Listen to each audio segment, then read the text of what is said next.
Hello everybody, बहुत दिनों बाद आफ्टर लॉन्ग टाइम है। और आप लोगों ने भी सोचा होगा कि सर तो गायब हो गए, बट ऐसा नहीं था। बहुत सारी चीज़ें रहीं इस दौरान और आप लोगों से मिलने का मौका अब मिल रहा है, तो सोचता हूँ कि थोड़ा बहुत बातचीत कर ली जाए। लेकिन अभी तो आपका एग्ज़ाम्स का पीरियड आ गया है, तो उसके मद्देनज़र मैं कुछ बातचीत करना चाहता हूँ। कोई क्लास ऐसा स्पेशली आज नहीं है आपके लिए, बट इतना ज़रूर है कि मोटिवेशन एक हो जाए आप लोगों के साथ। छोटा सा इंट्रोडक्शन है कि एग्ज़ाम की तैयारी कैसे करें। एग्ज़ाम्स मोस्ट इम्पॉर्टेंट थिंग है, बिकॉज़ आपके लॉकडाउन या जो भी आपका ये सिलेबस चला है, जो भी ये आपने पढ़ाई करी है, इन सब पढ़ाई का एक कसौटी जो होती है, एक ऐसी चीज़ जहाँ पे जा कर के आपको ये निर्धारित करना पड़ता है, ये आपको बताना पड़ता है कि हम अब इस क्लास में अपने आप को परफेक्ट कर चुके हैं, अब मुझे अगले क्लास में जाना है, हमको नेक्स्ट क्लास में भेजा जाए। तो उसके लिए एक जो है निश्चित डेफिनेट लाइन क्रिएट की गई है, यानी उस लाइन को पार करने के लिए आपको जो है एक एग्ज़ाम देना पड़ता है, और वो एग्ज़ाम की आपको तैयारी करनी बहुत ज़रूरी होती है। और वो कैसे आप तैयारी करोगे, उसी के मद्देनज़र कुछ मैं बात करना चाहता हूँ। तो चलिए बच्चों, स्टार्ट करते हैं। क्योंकि हमको ये पता है कि एग्ज़ाम का फियर बच्चों में बहुत ज़्यादा आता है ना। एग्ज़ाम का फियर बच्चों में बहुत ज़्यादा आता है।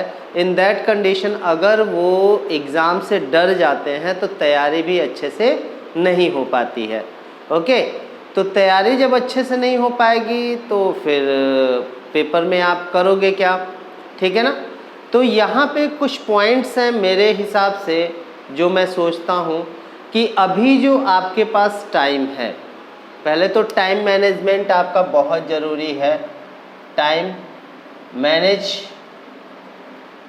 कैसे करेंगे आप, टाइम मैनेजमेंट आपका बहुत ज़रूरी है।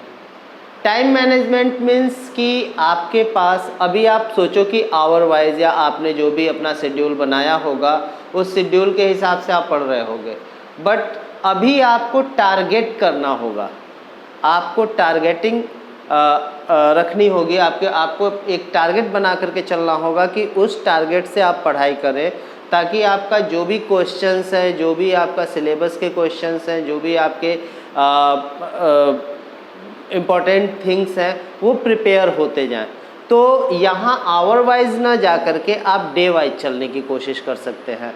ये एक सजेशन है, ये मानना ना मानना आपके हाथ में है, बस हम एक सजेस्ट कर सकते हैं आपको कि किस तरीके से। तो आप डे वाइज आप क्वेश्चन को डिवाइड कर लो कि आपके पास 100, 150, 200, 300 क्वेश्चन है, आपके पास दिन कितने बचे हैं, उसके हिसाब से आप उन क्वेश्चंस को टारगेट बना करके कि एक दिन में हम इतना क्वेश्चन कर सकते हैं, वो तैयार कर लीजिए और उसको अगले उसमें आप ले करके उसके हिसाब से आप उसको प्रिपेयर कर सकते हैं। हर सब्जेक्ट के लिए, ईच सब्जेक्ट के लिए आप इस तरीके से टारगेट कर सकते हैं, ठीक है। कोई ज़रूरी नहीं आप सुबह जल्दी उठो फिर शाम को जल्दी सो जाओ, ऐसा कुछ रूल्स और रेगुलेशंस आपको फॉलो करना हो कीजिए, नहीं करना वो आपके ऊपर डिपेंड करता है।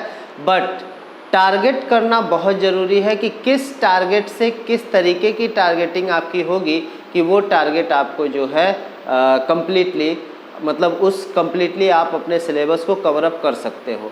अगर उसके बाद भी, क्योंकि अभी जो है आपको जैसे सीबीएसई के एग्ज़ाम्स जो है कैंसिल हो गए, 10th के 12th के डेट शिफ्ट होने वाली है या जो भी होने वाला है, उसके अलावा और भी स्टेट बोर्ड्स हैं जिन्होंने अपने एग्ज़ाम्स टाल दिए या उनको शिफ्ट करने की बातें चल रही हैं। तो आपको एक बहुत ही अच्छा टाइम मिल गया है, जो भी आपने पढ़ाई करी है, जो भी आपने सीखा है, उस चीज़ को फिर से आप एक टारगेट मोड में ला करके उसको पढ़ सकते हो और उसको कर सकते हो।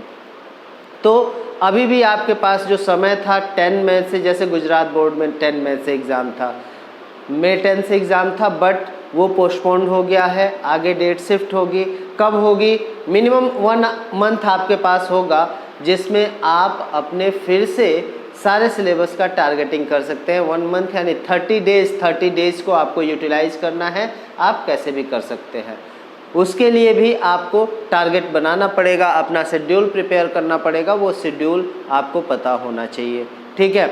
इसके अलावा जो आपके एटमॉस्फेयर है, आपके घर में जो माहौल है, आप घर में क्या करते हो, आप पढ़ाई करते हो, पढ़ाई करने के लिए एक सिंपल सा होता है कि एक कोना होना चाहिए, उस कोने में आप बैठो और उसमें बैठ कर के आराम से आप पढ़ाई करो, कोई डिस्टर्बेंस ना हो, ऐसा होना चाहिए। दूसरी चीज़ ये कि आपको इन 30 दिनों के यूटिलाइजेशन के दौरान इस 30 डेज को इस तरीके से यूटिलाइज करना है कि लगे कि हाँ आपने जो पढ़ा है फिर दोबारा केवल एक बार देखने की ज़रूरत हो। प्रिपरेशन का एक अलग ही नज़रिया बना करके अपने मेंटालिटी को बिल्कुल प्रिपेयर करके आपको उसको पढ़ना होगा। सो गाइज़, हो सकता है बहुत अच्छी बात है, ऐसा नहीं है कि बहुत वो है, बहुत टफ है, कुछ नहीं है। आप करना चाहें तो आप कर सकते हो, आपके हाथ में है। और इसके लिए आपको बस सोचना क्या है, आपको अपने अंदर दृढ़ संकल्प रखना है, रिजिड होकर के अपने आप को बिल्कुल अपने बॉडी लैंग्वेज, अपने उन सब, अब चूँकि अभी कोरोना का टाइम चल रहा है, सबको पता है कि कोरोना काल है, और इस भ्रम में तो बिल्कुल मत रहिएगा कि कोरोना का काल है तो एग्ज़ाम टल गया तो आप प्रमोटेड हो गए। बोर्ड के बच्चे प्रमोटेड नहीं होते हैं। ये सीबीएसई बोर्ड का जो भी रहा उससे हमको कुछ मतलब नहीं है, स्टेट बोर्ड्स की मैं बात कर रहा हूँ। हो भी जाए लेकिन नॉलेज बहुत ज़रूरी होती है और ज्ञान होना बहुत आवश्यक है। अगर ज्ञान आपके पास होगा तो आप निश्चित तौर पे किसी भी क्लास में आगे जाओगे तो भी आपको दिक्कत नहीं होगी। तो कहने का मतलब ये है कि आपको जो है इस तरीके से प्रिपरेशन करनी है कि आपका प्रिपरेशन जो है आपके मार्क्स को बिल्कुल इंक्रीज़ कर दे और आप अपने टाइम का जो अभी आपके पास टाइम मिला है उसको आप यूटिलाइज कर करके चल सके, ठीक है। अब हम बात करेंगे आपके एटमॉस्फेयर की, मैंने बात कर ली। एटमॉस्फेयर के बाद जो है पेरेंट्स की कुछ रिस्पॉन्सिबिलिटीज़ होती हैं, वो पेरेंट्स बखूबी जानते हैं। आपकी जो रिस्पॉन्सिबिलिटी है, आप अपनी रिस्पॉन्सिबिलिटी पर बिल्कुल खरे उतरिए और उसको करने की कोशिश कीजिए, ठीक है ना। तो वो कहते हैं ना, हमने भी सुना था कि कुएं के पास कुछ ऐसा एक शेर था, कहीं पे मैंने सुना था कि मायूस न हो इरादे न बदल, वो मंजर भी आएगा, प्यासे के पास चलकर समंदर भी आएगा, ऐसा कुछ मैंने सुना था। तो वो बिल्कुल सटीक है। अगर आप मेहनत करते हो तो आपके पास आपका रिज़ल्ट दौड़ करके आएगा और आपका मार्क्स अच्छा आएगा, आप डिवीज़न अच्छा लाएंगे, आपके परसेंटेज अच्छे आएंगे, तो फिर आपके चारों तरफ खुशियाँ ही खुशियाँ होंगी। और हम भी यही चाहते हैं। आई होप सभी लोग आपको जो है, जो आपके जानने वाले होंगे, जो आपको पहचानने वाले होंगे, जो आपके स्नेही जन होंगे, जिनसे आप प्यार करते हो, वो सब लोग जो है आपको प्यार करेंगे। उनके प्यार में, उनके स्नेह में वृद्धि होगी अगर आप जो है रिज़ल्ट के लिए अच्छे से प्रिपरेशन करके एग्ज़ाम देने जाते हो तो। ओके गाइज़, तो आज बस मैंने जस्ट ऐसे ही सोचा, बच्चों से बहुत दिन हो गया बात कर लें। तो हिम्मते मर्दा तो मददे खुदा होता है। अगर आप हिम्मत बना करके रहते हो, मेहनत करते हो, तो भगवान भी आपका साथ देंगे, बिल्कुल देंगे, और आपकी किस्मत भी आपके साथ होगी। और दो चीज़ें होती हैं, मेहनत और किस्मत। इसमें लोग हमेशा कंपैरिजन करते हैं। तो देखो बेटा, मेहनत जो होती है वो सीढ़ी होती है और किस्मत जो होती है वो लिफ्ट की तरह होती है। मेहनत यानी सीढ़ी, आप अगर चढ़ने की कोशिश करते हो यानी मेहनत करते हो तो अपने मंजिल पे ज़रूर पहुंचोगे, ये गारंटी है। लेकिन लिफ्ट के भरोसे कभी कभी क्या होता है, लिफ्ट ख़राब भी हो जाती है। तो किस्मत ख़राब हो सकती है लेकिन मेहनत ख़राब नहीं हो सकती। इसलिए मेहनत पे भरोसा रखिए। और अभी जो दौर चल रहा है, जो कोविड का टाइम चल रहा है, उस कोविड टाइम में आप सभी लोगों से यही मेरी विनती है कि आप सब लोग घर में रहें, स्टे होम, स्टे सेफ। आप लोगों से बस यही कहना है कि घर में ही रहिए, अपनी पढ़ाई पे ध्यान दीजिए। बहुत सारे संसाधन हैं।